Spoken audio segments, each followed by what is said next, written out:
Well, hey, mamas. Hello, hello. Let's talk about test anxiety some more. Let's talk about tip number 2, which is all about physical prep. So, if you missed yesterday's video, we talked about test anxiety, right? We talked about tip number 1, which is a reason for you to go back and subscribe and follow on Facebook and or here on YouTube. And, make sure you know what these 4 tips are that we're going to share. And we've been talking about study skills because they are essential to test prep and to overcoming test anxiety. But today we're going to focus on some of these physical things that your child can do. Now, I'm curious, what does your teen do before a test? Like the morning of, like if we know there's a test like in 2 hours, whether it's the ACT, SAT, a final, or just a chapter test. What does your teen do? I'd love to know down below because there are some things that are good choices and there are some things your teen might not be doing that he should be or could be doing to really help out with that test anxiety. Now, I will also tell you just one last little thing about study skills before we jump into the physical stuff is this. I'm hosting a note-taking workshop in a very short time, like literally 10 days.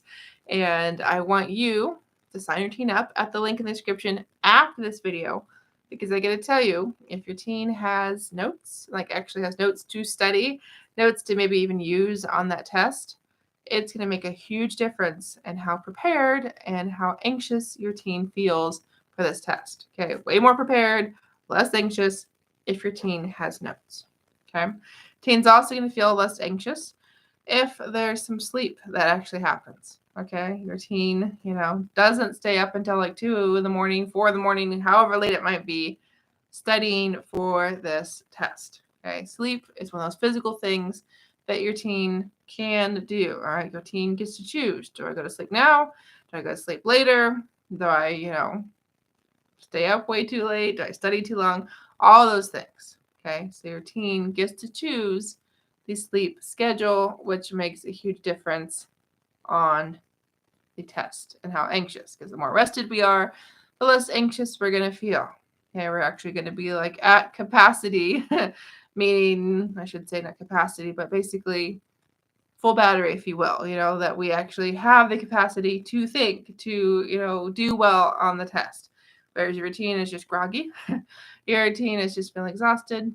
That test, not going to go well because your teen is going to get pretty worked up, pretty freaked out, pretty anxious, much more easily than if you would have just gotten more sleep.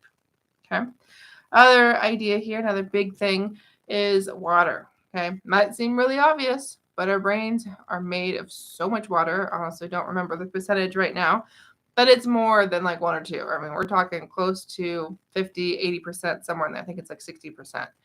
And if we have that much water in our brains, and we need our brains to do well in the test, your teen needs to drink some water before that test. We don't want to have them chugging and then have to go to the bathroom every 5 seconds, and then the teacher thinks he's cheating, or, your teen's not allowed to leave the class because, oh my goodness, you're done as soon as you walk out that door. No. But we want your teen to actually have enough water to make sure this brain, again, is functioning at its best. Okay. Now, I will also tell you that caffeine is a go-to a lot of mornings, right? Whether it's for you mamas as adults or your kiddos, if they're drinking coffee, right? Or if they're just going for a soda or an energy drink, water, so much better when it comes to test anxiety than any type of caffeine or stimulant. Okay. And I want to talk about exercise and movement before a test and how that benefits your child and helps reduce the test anxiety. Before I before I talk about that, I just want to say thanks for being here. Thank you so much for supporting me, Jessyka Coulter, the CEO and founder of Ace Cookie Tutoring. Thank you so much for helping your teen love to learn by caring about his or her education, or all your kiddos. I have an idea how many kiddos you have at home right now. Maybe some are in college, some are already out on their own. Maybe, you have 1 or 2. I have no idea. But I want to say thank you so much for caring and wanting them to love learning by actually helping your teens learn how to learn, which is what study skills do. And when your teens have these study skills and they do these physical things we're talking about, I can promise you that tests are going to seem a lot easier. Okay, it's going to make a difference. All right. Now, movement is the last thing I want to bring up here. And I got to tell you, your teen has a set amount of time between classes. Doesn't matter if it's middle school, high school, or college.